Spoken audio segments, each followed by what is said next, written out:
Xin chào mừng các bạn đã quay trở lại với Tech Channel, và đây là series chia sẻ kiến thức về các linh kiện máy tính. Trong video lần này mình sẽ nói về linh kiện RAM.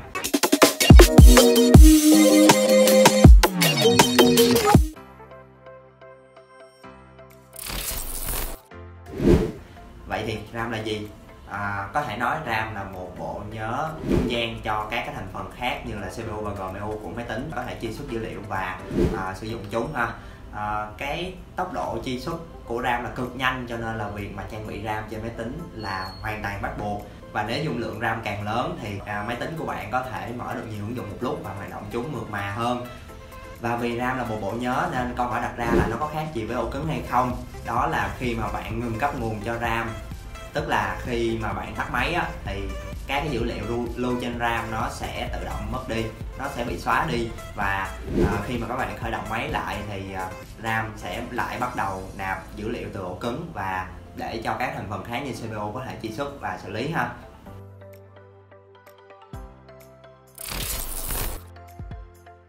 Về phân loại RAM thì trên thị trường có rất là nhiều loại. Chúng ta có RAM cho laptop, RAM cho PC, như RAM cho máy chạm.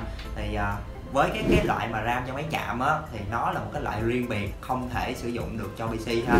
Còn về RAM của PC hay laptop như chúng ta thường thấy á, nó là một cái thanh màu xanh lá. Trên đó thì có rất là nhiều tụ điện cũng như là chip nhớ, như là một cái thanh sô cô la này các bạn. Đối với vậy thôi thì ngoài ra RAM còn được phân theo các cái chuẩn đời, ký hiệu là DDR. Chúng ta có DDR2, DDR3, DDR4 và mới đây nhất là DDR5. Đương nhiên rồi thì các cái đời chuẩn càng mới á, thì RAM nó càng ngon, càng đáp ứng được cái nhu cầu ngày càng cao cho người dùng. Ngoài cái chuẩn đó ra thì RAM còn được phân theo dung lượng, tính bằng gigabyte ha.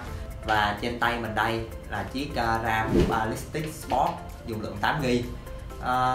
Về cái hình dáng á, thì tại sao nó không có màu xanh lá hay là thấy cái tụ điện ở bên ngoài như là chúng ta thường thấy, thì mình sẽ nói về cái đặc điểm của thanh RAM này sau.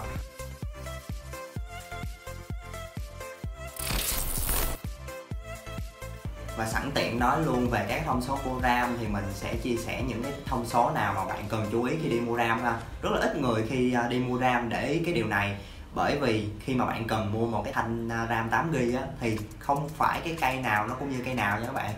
Rồi, trên thanh RAM thì nó có 4 cái thông số chính. Thứ nhất á, là đời chuẩn DDR, thứ hai là mức dung lượng như mình đã nói khi nãy rồi. Thông số thứ ba chính là burst RAM. Vậy thì burst RAM là gì? Chính là tốc độ truy xuất dữ liệu của RAM với CPU. Chính vì việc mà RAM có thể lấy dữ liệu từ ổ cứng và truy xuất cho CPU sử dụng, cho nên là cái tốc độ này càng nhanh đó, thì cái tốc độ truy xuất dữ liệu sẽ càng nhanh và cái máy tính của bạn sẽ hoạt động càng nhanh hơn ha. Thông số cuối cùng chính là cache latency, chính là độ trễ của RAM. Thì các bạn có thể xem được cái thông số này ngay trên thanh RAM luôn. Nó là một cái dãy số hàng chục đi trên thanh RAM. Thì cái số đầu tiên chính là số cache latency, như thanh Ballistic của mình là cache 16 đó. Cái thông số này chỉ độ trễ của RAM. Khi mà cái độ trễ này càng thấp thì cái hiệu suất của RAM hoạt động càng nhanh. Thực tế sử dụng thì cái thông số này nó không quan trọng lắm đâu, nó không ảnh hưởng nhiều tới cái trải nghiệm sử dụng máy tính của bạn, cho nên là khi mà chọn mua RAM đó, các bạn có thể bỏ qua thông số này cũng được, không sao cả. Và cái thanh RAM Ballistic Sport này tại sao nó không có ngoại hình giống như những thanh RAM thường thấy trên thị trường?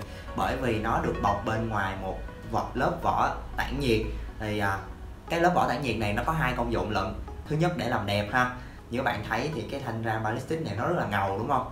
Nên là nó sẽ đồng bộ được đối với những cái sự ngầu khác của những cái linh kiện khác trên máy tính mà mình build ha. Cái công dụng thứ hai chính là việc nó sẽ làm giảm nhiệt độ RAM khi mà hoạt động ở công suất cao. Việc này làm tăng cái độ ổn định cho RAM cũng như là tăng độ bền cho RAM khi mà các bạn sử dụng trong thời gian dài. Và ngoài việc được trang bị vỏ tản nhiệt thì các cái cây RAM cao cấp trên thị trường khác còn được trang bị thêm dải đèn LED RGB cho đồng bộ với các linh kiện khác theo trào lưu. RGB đang rất là thịnh hành trong giới game thủ ha. Hôm rồi mình có làm một video về việc mình tự lắp PC, các bạn có thể xem lại ha. Thấy có rất nhiều bạn hỏi xung quanh hai cái nhu cầu của PC, chính là thứ nhất là chơi game, thứ hai là làm việc về đồ họa và dựng phim vân vân. Đối với các bạn mà chọn RAM để chơi game thì nó cũng rất là đơn giản thôi. Cái tựa game nào mà bạn chơi đều có những cái cấu hình yêu cầu, cho nên là bạn có thể căn cứ vào đó để chọn cái mức RAM mà mình có thể mua để chơi mượt mà cái tựa game đó. Còn đối với các bạn mà làm việc đồ họa và dựng phim á thì nó lại là một cái vấn đề khác, nhưng mà theo ý kiến cá nhân của mình, các bạn phải sử dụng tối thiểu là 16GB RAM nha. Đây là một cái kinh nghiệm rất là xương máu, vì mới đầu á là cái PC mình chỉ trang bị 8GB RAM mà thôi, cho nên đến khi mà edit cái video á thì thông thường mình sử dụng đến 3 phần mềm Adobe lận: Photoshop, Premiere và After Effects, đôi khi còn mở cái Illustrator nữa. Cho nên là cái mức 8GB RAM này nó không thể nào mà đủ được. Mình sử dụng Premiere và mình phải tắt After Effects đi, không thể chạy hai phần mềm này một lúc được, và ngược lại ha. Cho nên là sau cái lần đó mình mới suy nghĩ tới việc mà nâng cấp RAM cho nó, và bây giờ máy mình 16GB RAM thì mình có thể mở được một lúc 3 phần mềm, sử dụng thoải mái mượt mà, không có vấn đề gì cả. Cho nên là các bạn nào mà làm việc về cái lĩnh vực đồ họa và dựng phim vân vân á, thì các bạn càng hardcore thì các bạn phải càng sắm cái dung lượng RAM càng lớn. 32GB, 64GB thì nó cũng không bao giờ là đủ cả. Đó, hãy nhớ điều này. Và không chỉ có lý thuyết thì hôm nay mình sẽ chia sẻ luôn cách mà gắn một thanh RAM vào máy tính. Có một số cái điểm lưu ý ở đây mình sẽ chia sẻ luôn, nhưng mà trước khi chia sẻ thì mình sẽ tắt máy trước cái đã. Ok, như các bạn đang thấy thì mình đã gắn một thanh Ballistic 8GB rồi ha. Bây giờ mình sẽ gắn thêm một thanh 8GB nữa để nâng tổng cái dung lượng RAM lên 16GB. Có những cái điểm lưu ý như sau. Thứ nhất là các bạn phải gắn đúng chiều RAM.